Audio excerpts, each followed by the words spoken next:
Sanjay Sama, thank you for doing this. Quite Such a a privilege. pleasure. Yeah. We've been trying to get this together for some time. Finally, we have you in front of these two ferns.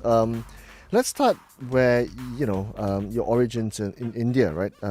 You've come from the India Institute of Technology, then you went on to, I think, Carnegie Mellon, where you did your master's, and then on to Berkeley, where you did your PhD, and then now you're at MIT. Talk to us about that path, that journey, right? It's a path, it's a journey which is quite well trodden by folk from your country. Describe that journey for me. Yeah, when I was a kid, I remember my mother pulling me aside and saying, "Listen, son, sort of it's IIT or bust. Yeah. We're a poor country and we're not wealthy, we're educated."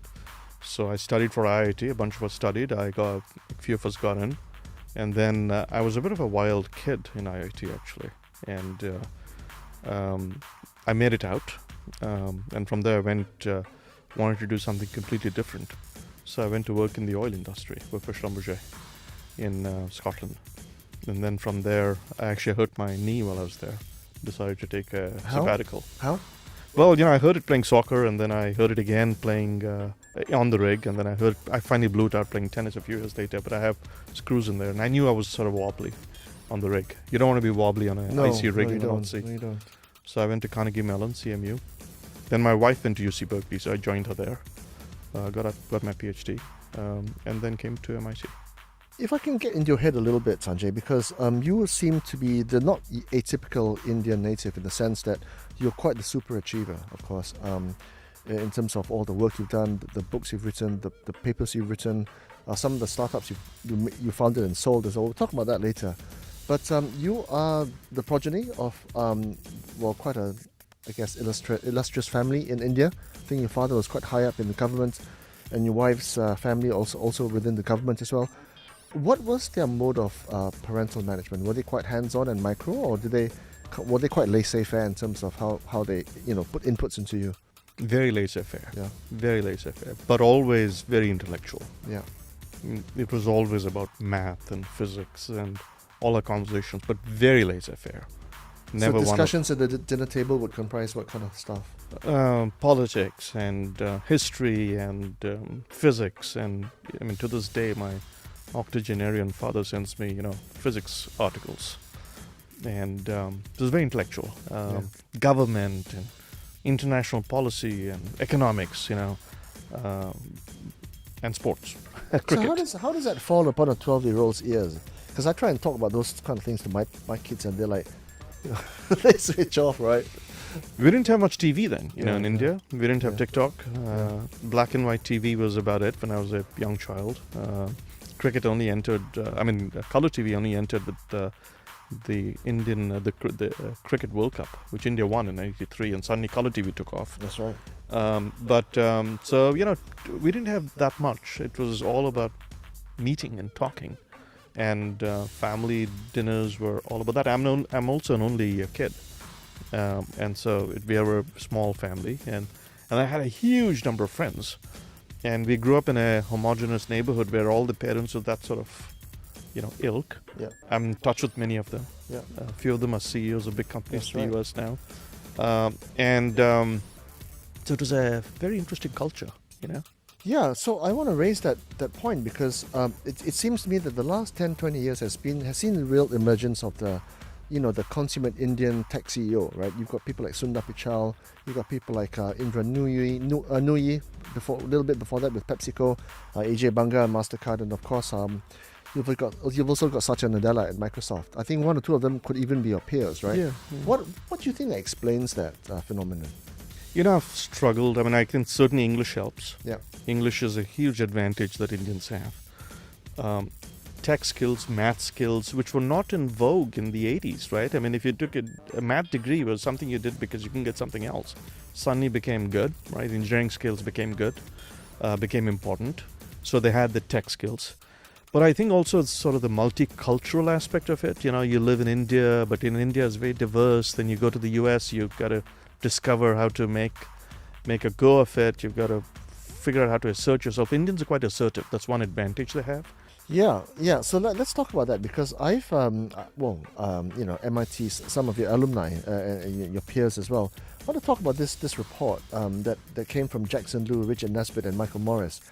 The title of their particular research was why East Asians but not South Asians are so vastly represented at the higher echelons of the corporate world in the US, and that seems to be quite a phenomenon, right? So the cornerstone of Jackson Lu's research was that the South Indians have a certain element of assertiveness, which is that vocalness, the ability to speak up and to stand out and be heard, whereas the East Asians are more by culture, more in a way introverted, right? Do you find that to be a truism?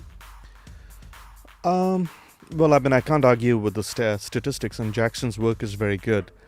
I do know that individually, I have very close friends who are East Asian, and I find them assertive and fun and brilliant and so on. I do think statistically, of course, there are NVIDIA.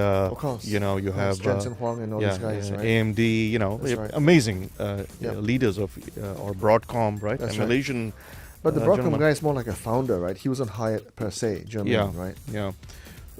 So I think what it is, that's a good point. I think what it is because India is so diverse and so, I mean, maybe part of the reason that India is, has its struggles is it's a very rambunctious, argumentative society. So the result of that is that the people who come out with with an element of willing to be assertive, but also combine that with a willingness to sort of understand the situation, read the situation, play the room, understand the audience, read the crowd. Audience, right? Yeah.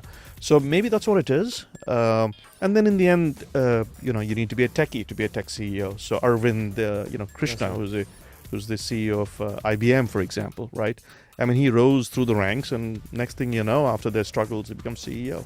So maybe that's what it is, a combination of language, tech, multicultural, making it as an immigrant, and assertiveness. Yeah, and of course, the new YouTube head honcho is, can't remember his name, but he replaced Susan Wojcicki, right? Yeah. So is there something to be kind of communicated to the future leaders of the corporate world, in the sense that it's one thing to be a good sportsman, it's another thing to be a good academic, but it's quite another to be to learn to speak out, to stand out, right? And I think that was something that Sheryl Sandberg wrote about when she wrote the book Lean In, right? But that's in the context of female leadership. But it's more broad ranging than that, because you need to stand out, you need to speak out, and in the world where there's a lot of noise, that's all the more important. Do you teach that at MIT? I mean, is that kind of thing discussed? Yes, it is actually. So, it's sort of interesting. I mean, if you take the British Empire was created by glorious amateurs. I mean, leaving aside the ills of the colonial world, right? I mean, these people would just go into a new world and learn the language, and then assert themselves, right? The Rhodes Scholarship, it's based on that. It's the glorious, you're well-rounded. Sports was important because you learn to play in a team, but yet you have to assert your skills, right? So I do believe that assertiveness is important, but there's a difference between assertiveness and measured assertiveness. Measured assertiveness is when you have the power to assert, but you assert it in a way that's constructive. You assert it at the right time. You read the room, right? And that is a learned skill, and it's also contagious. And if you're surrounded by people who do that, you tend to do more of that. And I absolutely believe, I think it's essential, because when you're trying to do something new, when you're trying to innovate, if you just want to, sort of go with the flow, it's hard to lead the team, right? There's a difference between managing and leading. Managers manage to budget, manage to plan. Leaders say, we need to go in that direction, right? And that takes assertiveness. So here's the thing, Sanjay, because in your read of the corporate world and how it's evolving, right? We might have come from a time, say, in the 80s, when you had your Gordon Gekko types, right? Hard-charging alpha males, win at all costs. And then you've now got the more urbane, more erudites, more well-spoken, eloquent people like AJ Banga, for example. But then things seem to be evolving quite quickly. Now it's kind of like the corporate world and business world seems to be quite much more touchy-feely, much more empathetic, ESG and social governance and all that kind of stuff, right? And then I guess perhaps a good manifestation of that could be your Shu Chu. I can't remember. I don't know whether it's the right pronunciation, but he's the guy that heads TikTok.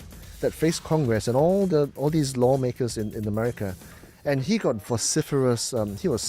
He had 4 hours of deep grilling. I mean, barbecue style, and he was not your hard charging CEO.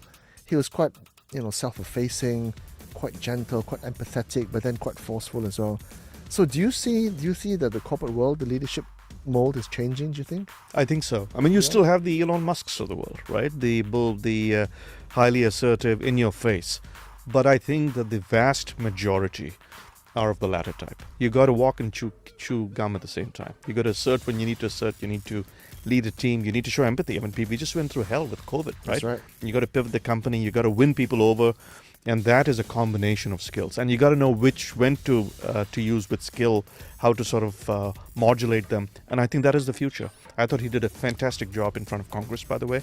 And if you see like Nadella or all these people, when they're in front of audiences, they're really able to both be authentic but also adaptable. It's not manipulative. It's actually authentic. When you start getting manipulative, you sort of screw up at some point. Exactly. Right? But these are authentic. Well, Zuckerberg didn't seem authentic when he faced Congress, right? But you know Nadella, right? I mean, you've known him since way back when, right? Yeah. So we went to school together, yeah. Yeah, exactly. So, has he always been like that? Did he become like that? Was he nurtured that way? Or, I mean, in the context of being instructive to future leaders, right? Yeah, I mean, I knew him as a kid, we were all sort of kids, and I'm, stayed in touch over the years, but I think you become that. You become that. We have big AI systems. Yeah. We talk about AI now, Yeah. I mean, why did AI systems are looking for things to learn from. That's why, by the way, Twitter is trying to, ramp down, throttle, right? Because AI systems are scraping all those chats. Yeah. We have to be like that. We have to look at every chat and learn, every discussion and learn and adapt. What could I have done differently? I think reflection, that is the thing that is essential in these great leaders. They reflect. And then they adjust accordingly. They adjust, Actually, I realized the other day, I do it myself. Every weekend I look at my calendar for the previous week, not the next week, and I reflect on the meetings. And partly to see which meetings I could have avoided, right? But then it's led to this thing where I think back at the meetings and think, what did I get out of that? Was that good? What could I have done differently? And I realized that without being conscious of it, reflection is essential. We have to be AI systems. We have to be better than AI systems to beat the AI systems. Is that possible? Absolutely. I mean, can an AI system negotiate a contract? Can it think of ESG? Can it resolve a conflict? Can it, design a new strategy, which is not cookie cutter? AI systems cookie cutter, right? Hopefully we're better than cookie cutters. Absolutely, it's possible. Well, as we know it today, maybe not. But in, say, 5 years' time, and they're evolving at warp speed, Sanjay. Yeah, but they're all stochastic parrots. Emily Blender is a professor at the University of Washington, said it's a parrot, but it's a stochastic parrot. It means it's got a lot of history and memory and statistics, right? Well, AGI is the one we've got to watch out for, right? Artificial General Intelligence. That's the one that, kind of like mimics the human, system, right? Yeah, but look, I mean, it's like this. I mean, I look at AI and I go, look, we're all shocked with ChatGPT, right? November 2022. You won't remember the first time you logged into ChatGPT and you typed something and it spoke back to you and you went, oh my God, right? But really, what is ChatGPT? A ChatGPT is a large language model.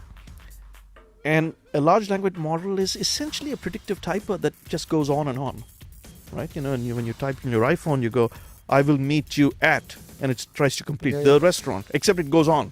And then we will order sushi. And, that's what it is. So why is it startling us? Because we looked in a mirror and we found language staring back at us. A lot of what we are is language. Our thinking is language. Our planning is language.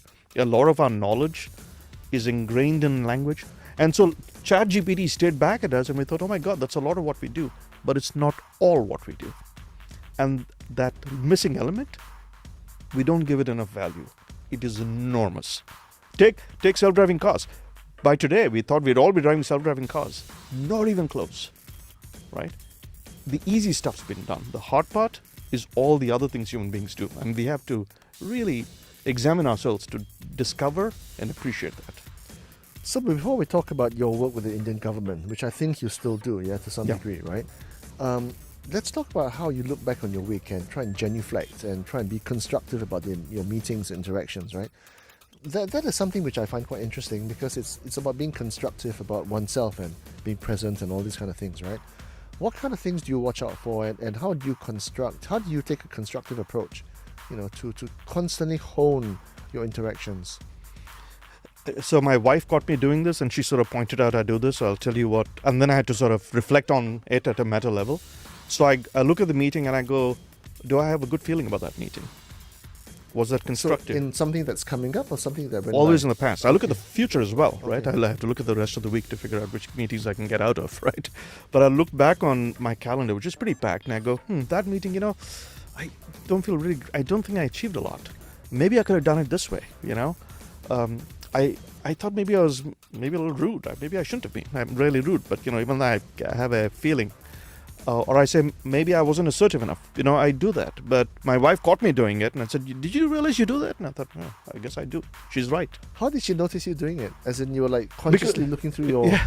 I was looking at the calendar, I was muttering to myself, and she goes, "What are you doing?" And I went, but then I had to surface what I was doing. And So Brian Armstrong of Coinbase does this to some degree as well, especially when he does the hiring, right? So that's not good. But in terms of you, so how do you kind of demarcate, say for example, a social meeting? What kind of things do you want to get out of it? If it's a work meeting and it's just a bunch of people, what is the objective? And so on and so forth. Yeah, social meetings, I really want to be myself and have a good time. That's really my objective. I do not want to be not myself. If I'm not myself, I probably shouldn't have done it. But can you really though? Yeah. I mean, yeah. Yeah, I think so. Because, to some degree people play roles, right? I don't. I stopped doing that a long time ago. I had to do it, Yeah. but it's semi-social. It's not social. You're Yeah. there angling, But now, socially, if I'm with someone, I want to be myself, and I want them to be themselves, and I want it to be just fun, right? Yeah. And if it's a cognitive load beyond that, it's not worth my time, right? Work meetings, I again want to be authentic. I don't want to lie, right? I want the other person to feel like they're being authentic, and I want to get stuff done, right? Did we make progress? It could be a disagreement. It could be like, let's meet to figure this out. You're one place, I'm one place. Can we have a respectful outcome where we disagree, right? But also understand what we disagree on, and then we can chew on it, right? And if I'm the boss and I have to make a decision, look, here's my decision. I'm sorry. This is my decision. I know it doesn't make you happy, but this is what we're going to have to do. So I just want authenticity. I guess if I had to put it in one word, it's authenticity. Yeah, I think within the first 5 minutes of meeting you the last time, you said Wiswig to me, and then I said, what Wiswig? What you see is what you get, right? So in your work with the Indian government, right, and we know that within the next 30 years, India could well overtake, if not already, at some degree, because it's so vague, right, population sizes, overtake China as the world's most populous nation. Some would say they made a meal of it so far, right, in terms of the economy, right? How do you think they should do it going forward? So India's already crossed China, by the way. Yeah. It's just crossed China. Yeah. Well, according to the just population, total numbers. Yeah. And well, according to some United Nations numbers that I saw, I think the thing about India is it's going to go the Indian way. The Indian way is to disagree.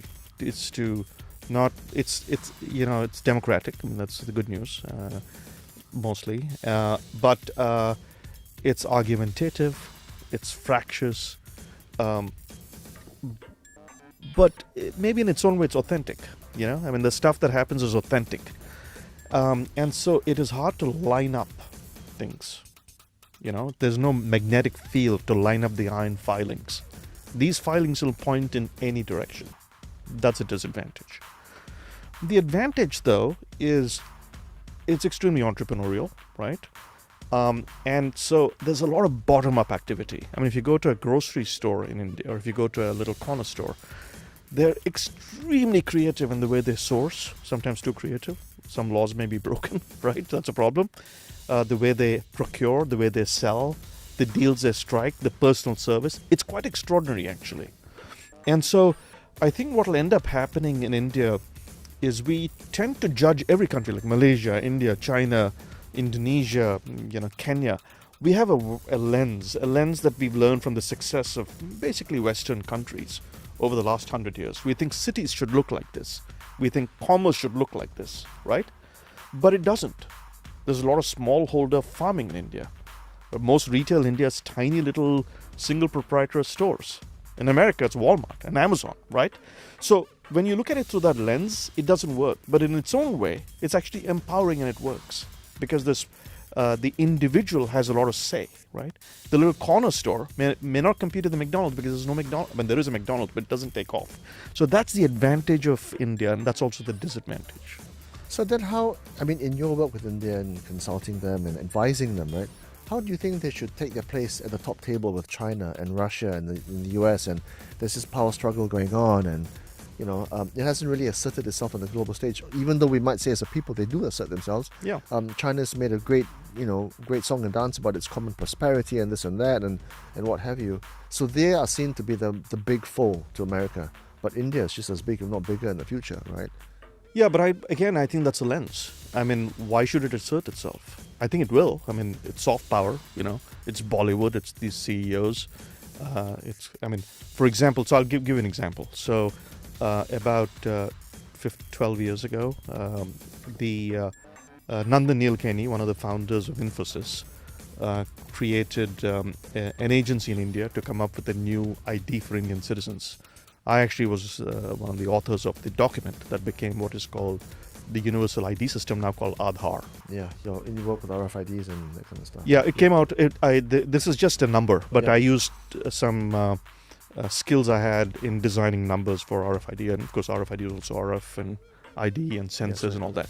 But I just used the numbering skills. It turns out to be quite difficult. Yeah. So India came out with, and I was involved in, as I said, in that, with a numbering scheme and a biometric identification. No card. Okay.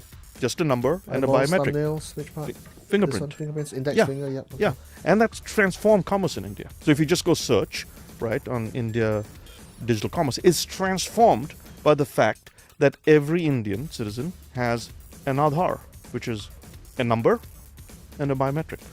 And now that's attached to a whole bunch of other things. It's helping with commerce. It's helping with e-commerce. Now there's a new e-commerce framework, and the number of transactions that are happening per second is mind-boggling, right? So that layer has enabled that chaotic India, in its own chaotic way, to achieve a very different chaotic type of success.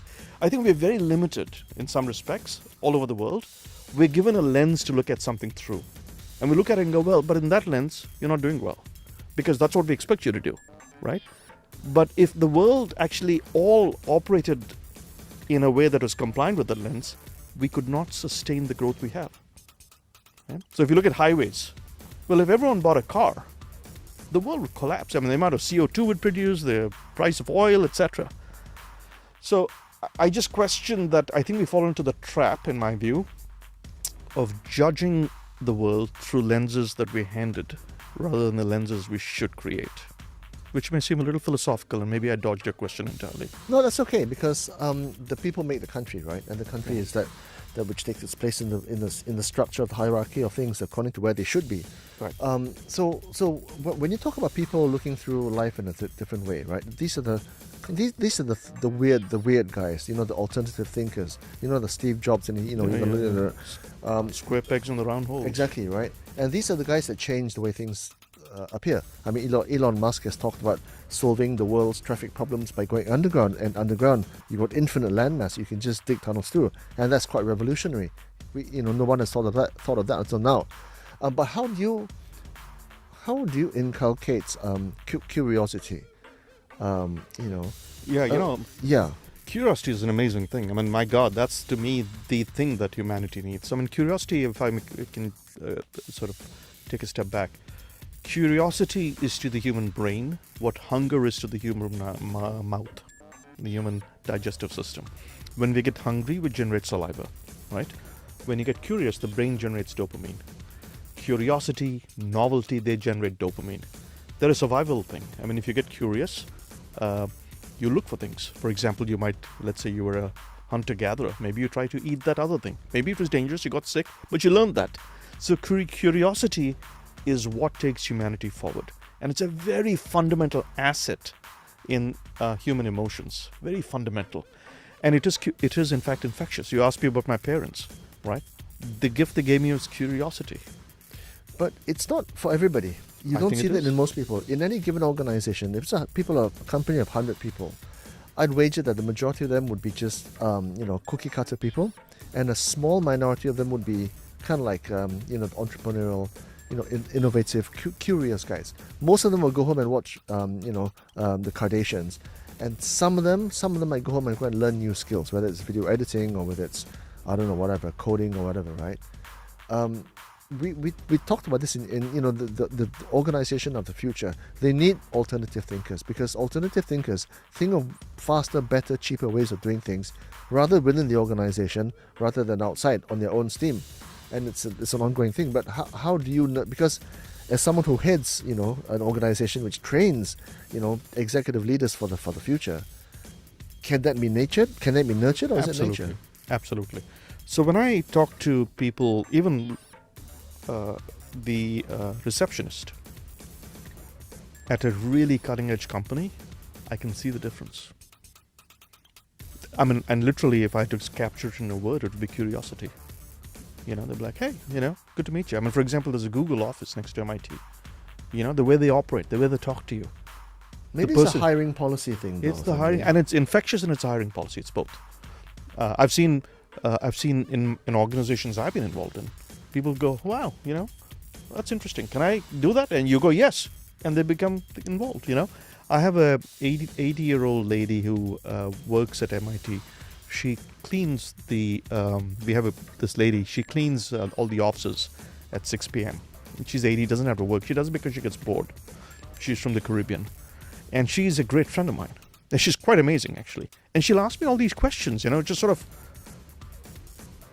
they surprise me. She just wants to know. She just wants to know. Yeah. She'll ask me questions about, she said the other day, I'm here now, and so I go to MIT very infrequently. She said, oh, Sanjay, I haven't seen you in some time. Where are you? I'm in Kuala Lumpur. What are you doing there?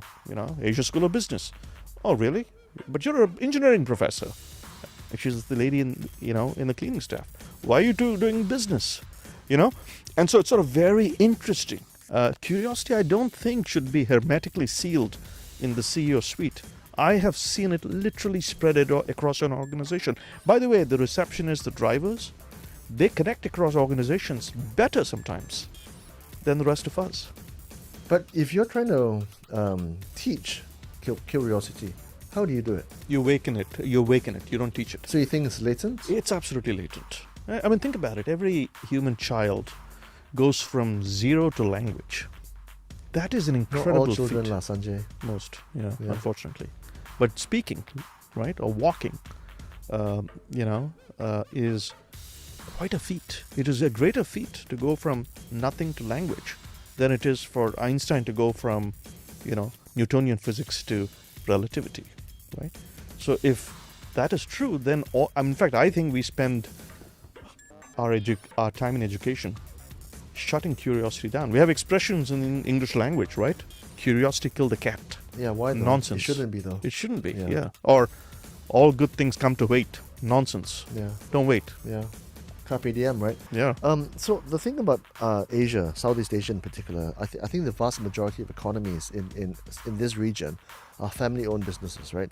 Your atypical patriarch that runs the business, and he's first generation, passes on to his children. And the way the culture is in those organizations, we see them time and time again. It's very, very domineering, very, very dictatorial. People who are hired within those organizations are basically people who say yes and never no. But the existential threat to these businesses at a time when we've got huge evolutionary change, I mean, some of these companies, I don't want to name some of them, but these are household names. They might be gone in 50 years' time because they just haven't moved quickly enough. Yeah, look, I tell you what's happening right now. You may have a successful dry cleaning business, and you feel pretty good about it. And you hire employees, and you pay them, just enough to get them to work. And you think you're doing great. But there's someone in Lithuania Absolutely. saying, how do I completely revolutionize the dry cleaning business? In Lithuania, Yeah. right? I actually happen to know a company in Estonia that did that in some respects. Because you spent some time there on your sabbatical. No, he actually moved to Boston Okay. after he started his company in Estonia. And then he's going to figure out how to scale it and come after the business here. Right? Very good. He should. He must. He should. So you're right. This patriarchal approach worked up to a point. But now you've got to tap the powers of creativity and curiosity and question the status quo. Otherwise, someone else will for you. So do you think that these family-owned businesses in Malaysia and Singapore and the Philippines and Indonesia and in Thailand, we see these are household names, right? Do you think they'll listen? Do you think they will try, the second and third generation would hire people that will question them, which is completely against the grain in these family businesses? I don't know them well enough. I can tell you in India, a lot of family-owned businesses, the second and third generation, often they modernize and they go big. And they must, right? And they must. Yeah. And once you say, I want to go big, you're forced to go through this reflection. And a lot of them are well educated in the sense that you have the mental space to think, unconventional thoughts or to think philosophically. And, philosophy is a way to generalize, right? You generalize, you go, why can't I do that? Why can't I do that? Why can't I go online? And these are some of the things that I see some of the smaller family businesses who become larger organically do in the third generation and then go really big. I've seen this happen a few times. I don't know enough about Malaysia to judge it, but I do think it has to happen. Well, one thing Malaysia wants to do, and this is something which is often trotted out by the policymakers and the government, is that, Malaysia wants to be IoT and this and that. My sense is that they don't really know what they're doing. But let's talk about in the context of your book. You wrote one, I think, some years ago with Kenneth Traub and Linda Bernardit, right? And you had a look at it from a kind of 360 point of view. So without talking about Malaysia's IoT aspirations, what does it take? I mean, what is it all about? What is IoT? IoT is besides the point. That's the point of the book. Yeah. You got to figure out what the hell you're trying to do. Let me give you an example. Ford or Proton sells cars in Malaysia, right? Now, the question is, do you really want a car or do you want transportation? Do you really like looking for parking? Do you like paying for gasoline? Do you like getting dinged and chasing the other party to get your insurance, to get their insurance number? If I live in Boston, do I like skidding in the ice, right? Or getting a parking ticket? Or what I did recently, which is forget to pay my insurance and, irritate my wife. Owning a car is a pain. What I want is transportation. If you want transportation, this is where Grab comes in or Uber comes in. They go, click your finger and I'll give you transportation. Grab is an IoT company. Why? The driver has a smartphone. The smartphone has a sensor. It's called GPS. It's connected to the internet. Right? The passenger has a smartphone, has a sensor called GPS. It's connected to the internet. That's IoT.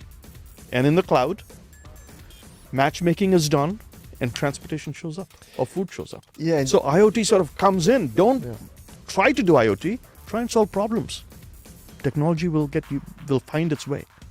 And yet, Grab already now seems to be so layer one, right? It's kind of like an Uber. It's so layer one now.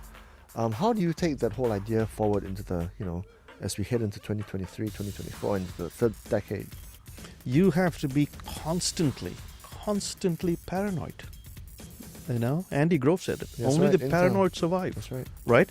I mean, think about it. In our own lifestyle, in our own life cycle, I mean, you and I are not that old, Too but far nonetheless, apart, in our own lives, we've seen film cameras get replaced by the Minoltas of the world.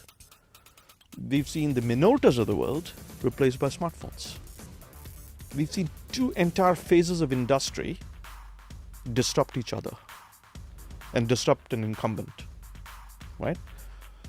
We saw tapes get disrupted by the iPods and the iTunes, and that be disrupted by streaming.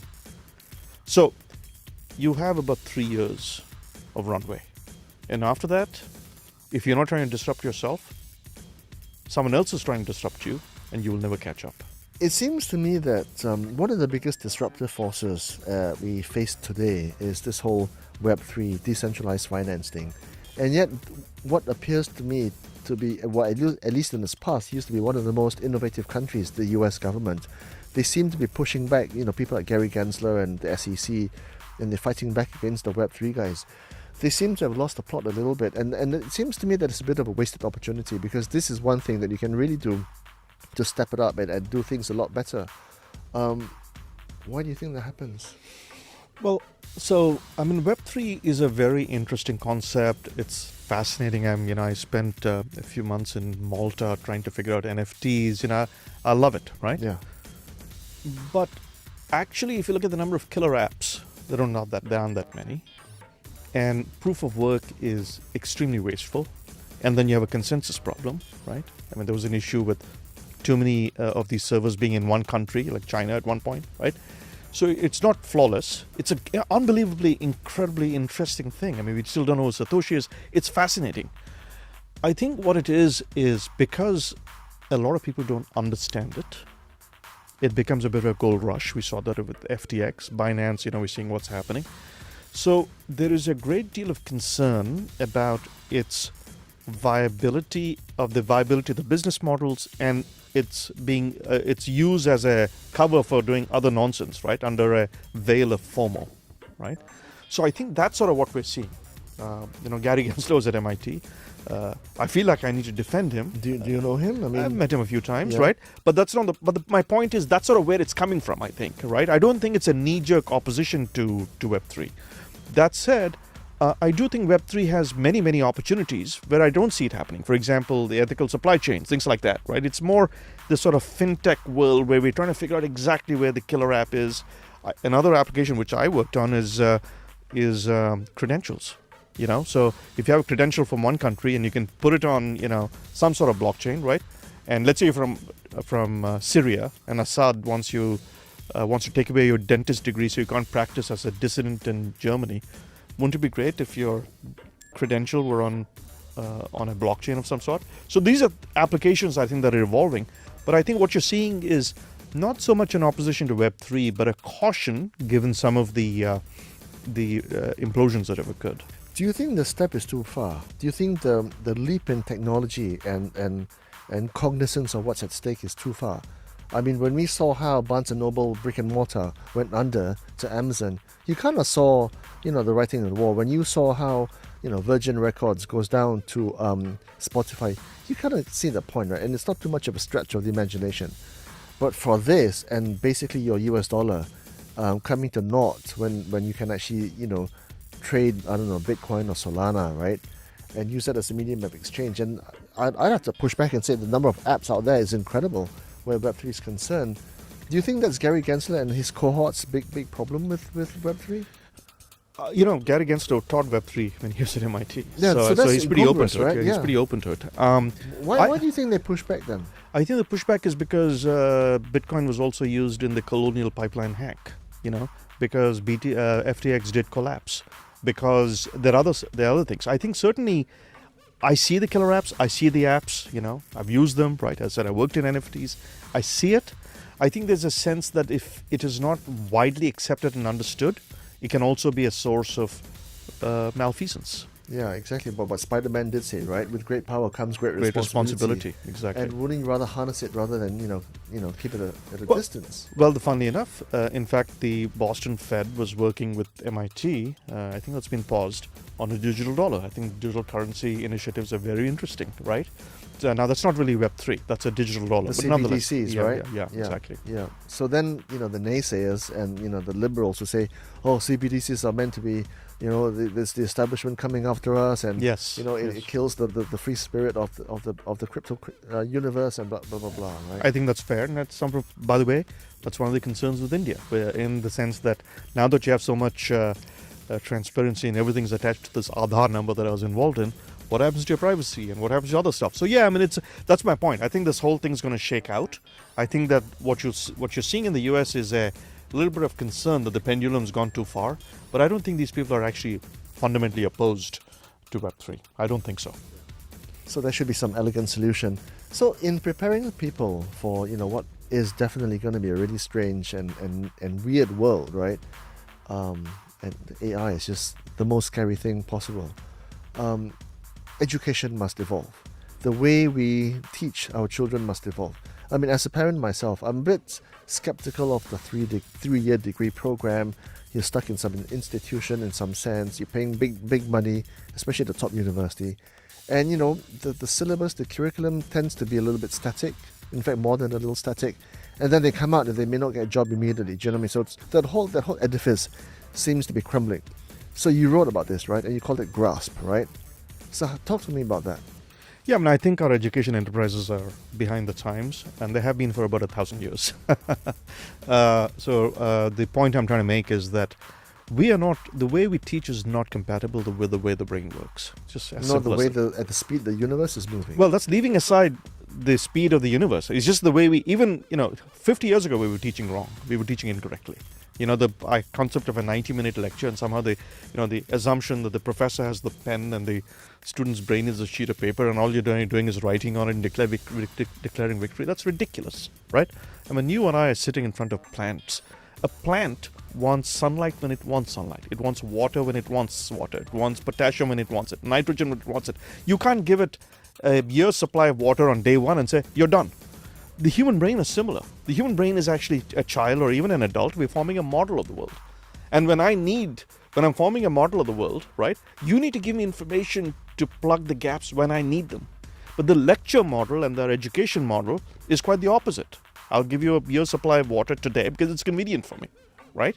So that's got to change. And that problem is now laid bare in the era of AI and Web3 and all that, when you have to learn on the fly.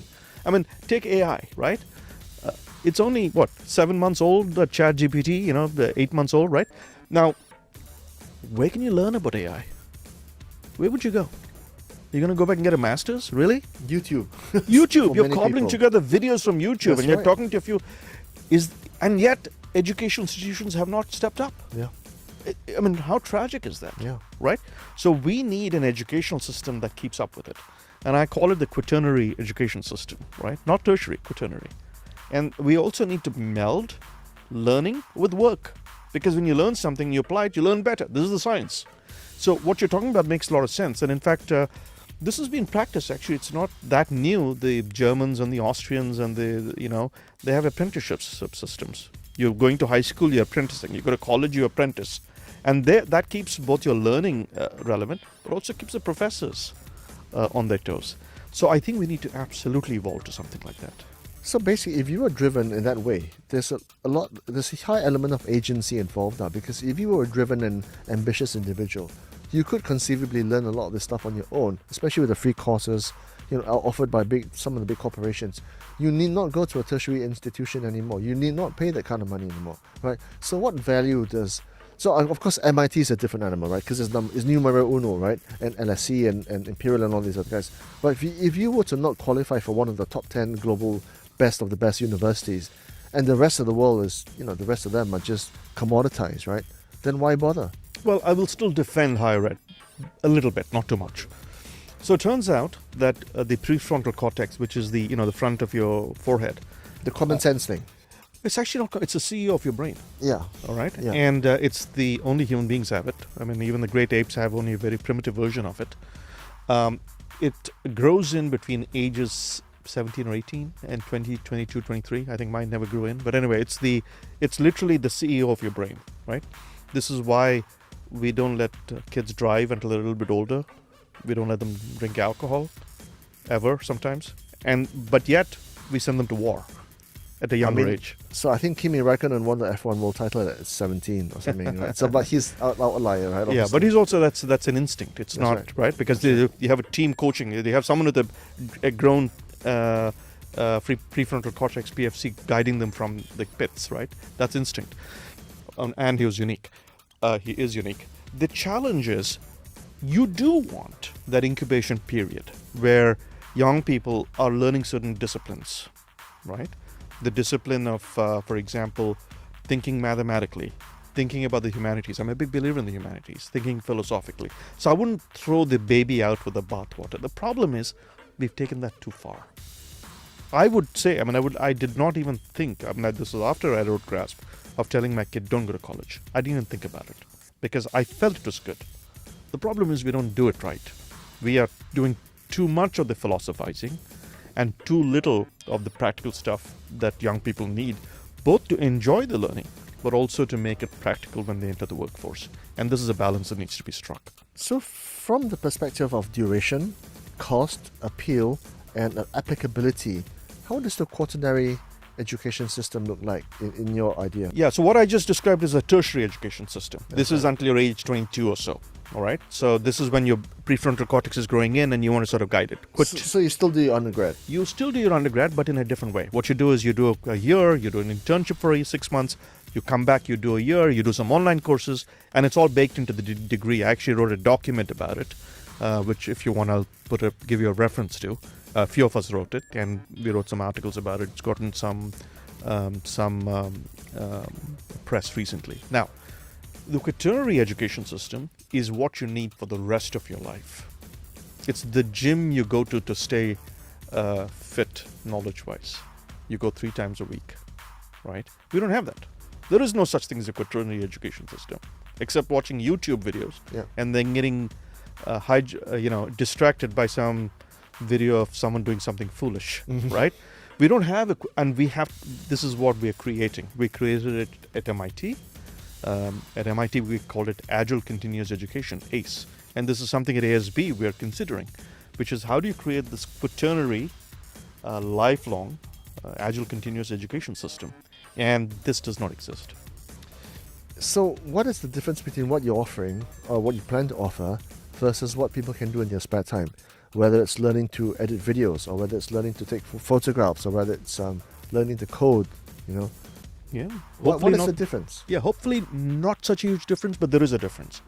See, when you learn photography in your spare time, you love it, right? It's passion. It's a passion. You're waiting for the moment you do it. So what we want to do is, the problem is you may not learn it right. You cobble together some videos and you don't understand, how an SLR is different from a camera that doesn't have a similar lens and a similar shutter system. So if you do it right, you can combine the two. So what you do is, listen, let me tell you how AI works, right? Let me tell you what large language models are. Let me tell you what embedding spaces are. Let me tell you what a neural network is. But I'll do it in a way that it is both fun and you get your fundamentals right? So my little joke is you want to put the fun in the fundamentals. And then go do the AI. Go write a program, Write a little game with your kid where the AI is, mimicking mom or mimicking dad, right? So you have to, that's the idea. The idea is we want to keep the passion of the weekend ritual, but reinforce it with the discipline of getting it right.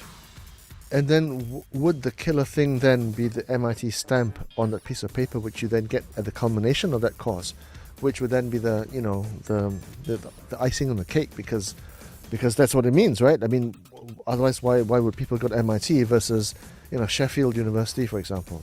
Sheffield University is a great school, by the way. It's all right, but it's it ain't MIT, you know what I mean? Yeah, but I think we need to move past labels. Now, okay. Now, so when should we? Because we should. Yeah, we should. I'll explain why in a second. I absolutely think we should. When I did it out of MIT, we gave MIT labels. If we do it out of ASB, it'll be ASB labels. If it's Sheffield, it'll be Sheffield labels. The reason we need to move past labels, though, is this. It's like buying something on eBay. What do you look at? You look at the number of stars the seller had. You look at their reviews. We're moving into a gig economy. Your first job, your label matters. Your fourth job, it's the number of stars you got that matter. And if it's the number of stars you got, it's how well you did the damn job. That's a technical term. How well you did the damn job, right? And it doesn't matter whether you have a certificate. What matters is, did you learn it well? That's much more authentic, right? So we have to focus on learning for this new world. And the labels matter less and less. Well, let's see, because people are superficial creatures, aren't they? Especially Asian parents. They're like, go to Oxford, go to Cambridge, otherwise don't go to university, right? Because I don't blame them. Parents love their kids and they know the power of the proxy. But things are changing very fast. If you told me 5 years ago, 7 years ago, when my kid wanted to visit, that I'd just ask her to ride home in a car driven by a dude I'd never met, I'd scoff at you. I'd scoff. Right? I'd be like, what the hell? Right? But I did that when I was there recently because it's Uber and I know that the driver's being tracked and I know there's right? Things change, man. Let's get ready for change. And by the way, the gig economy is creeping up on us. You know this, right? Yeah, of course. I mean, that's what people like Yuval Noah Harari talks about all the time, that the future is all about individual experts offering their services for for hire on the internet. They're not working for corporations anymore, and they could be living in Bali or living in Costa Rica. They work 17 very, very productive hours a month, and that's enough to pay for the rest of the month, and they can go skiing or surfing or whatever it is. And that's upon us. I mean, it's not already coming, it's upon us. It a lot is of people upon are us. doing it. Yeah, and I think it's fantastic.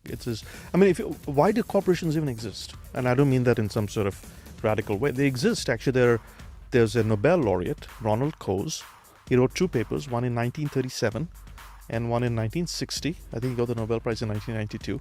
And he explained why corporations exist. Why do we make these big things? We make these big corporations because there's pooled resources, right? You need a typist pool. And if you have a typist pool, it's better that you all work together and share the typist pool. There's a factory, right? But today, the reasons for the existence of corporations are going away. I use Google Docs. I don't need a typist pool. You've got SAS, right? Yeah, I've got SAS. I've got access to 3D printers, I don't need all those aggregating forces. They're going away. That's called the transaction cost. The transaction cost is going away. So what that means is the idea of these big corporations sort of goes down, right? And that's why this is happening. I mean, in some respects, Ronald Coase predicted both the formation of companies, but without realizing it, predicted the demise of companies. And this is the future. And if you're in this future of the gig, really, by your 4th job, it does not matter if you graduate from MIT, Sheffield, or some unknown university. What matters is how good are you at your job. Your ability. Sanjay, do you think you're a success? In some respects, yes. But there's a lot more I want to do, man. Okay. How would you define success? That was why I struggled. I don't know what it is. Yeah. Right? I will say I'm happy. What is happiness? I'm satisfied. I'm not sure what it means. I can tell you when I see it. I can tell you when I feel it. I feel I can be myself. I can be myself. And I don't need anything. I'm not wanting anything. I think as a collective, you and I have been around the block a couple of times, right? And at various points in our life, especially in mine, I think to myself, have I lived up to my full potential? Have I, am I classified as a success in the eyes of my peers and my parents and my colleagues? And then I ask myself, what is success? What is success in the 21st century? Because if we were to not have a goal in mind, especially for our children, then how can they plan and navigate their futures? Because they don't know what to aim for. Do you know what I mean? Absolutely, because I think success is a proxy for something. Success is a proxy for happiness, but it may not be a good proxy. Happiness is the ultimate goal. So then it's a very personal Yeah. Caricature of what one deems to be successful and happy. Yes, right. I think you want to be happy. I think you want to be satisfied. I think you want to go home and sleep well. I think, and even successful people have a lot of pain. Even happy people, something sad happens. A loved one passes away. You fall sick. You see something that makes you upset. And I think equanimity and the ability to go home and generally, barring these other things, have a pleasant, last few minutes before you sleep and you feel good about yourself. That's about all I want. So, Sanjay, rules for life, man. What are your rules for life? I have a few. One is authenticity, right? That's a very fundamental thing. You should be yourself.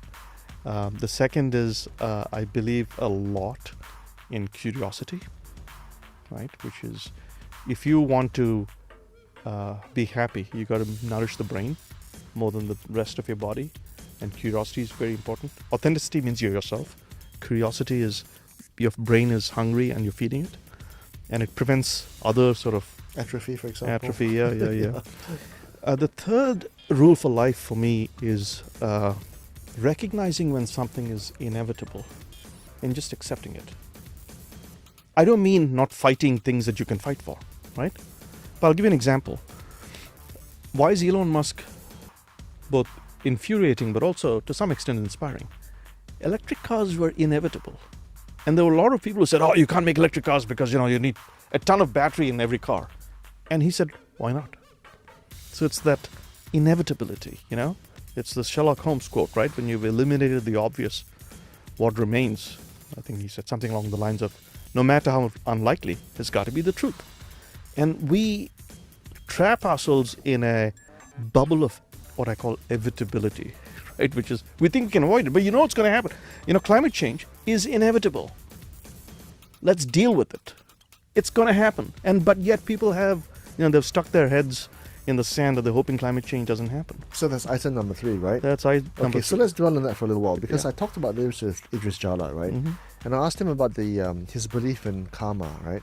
And his belief, not karma, sorry, the idea that, or premeditation, about how your life is kind of like mapped out for you by whatever that power being it is, right? And I said to him, I said my ratio is 30%, inevitability, premeditation, 70% input. And I was quite shocked that he said for him the ratio is the opposite. For him, 30% input for personal, 70% premeditation. I don't agree. I agree with you. Yeah. In fact, I would say Yeah. 90-10. Yeah. All right. 90-10. I'm a big believer in agency. You used the word agency That's right. earlier for learning. That's I'm a right. big believer in agency, number 1. And number 2, when I'm talking about inevitable, I'm talking about logical inevitability, not fate. Right? I don't accept fate. It may be true, but I choose not to accept it. Okay. All right? I fundamentally believe that human beings have agency and individual agency. But logical inevitability, you got to accept. Logical inevitability is the climate's, temperature's going up, CO2 content's going up. And so we've got to find a way out of it. Well, taxes you need to pay, politicians will philander and that kind of thing, right? Item number 4. So, and then the fourth action, the fourth sort of thing for me is action. Right? You got to act. Don't be inert, lah. Yeah, you just got to take the bull by the horns. And again, it doesn't mean that you want to do something stupid, reckless. But in your own sphere, if you can act, you got to act. You have a duty, you have your principles, and you got to act on them. If you see something that's unfair, in your little way, do something about it. Yeah. I believe in action. So those are my 4. Okay, man. That's pretty good. That's pretty good. I've been given the waving hand, so it looks as if we got to, wait till the next one. But it was a huge pleasure, Sanjay. It's very enlightening, hugely illuminating. Thank you for your time. Thank you. Such a pleasure, Chuang. Thank Good you. to see you, man.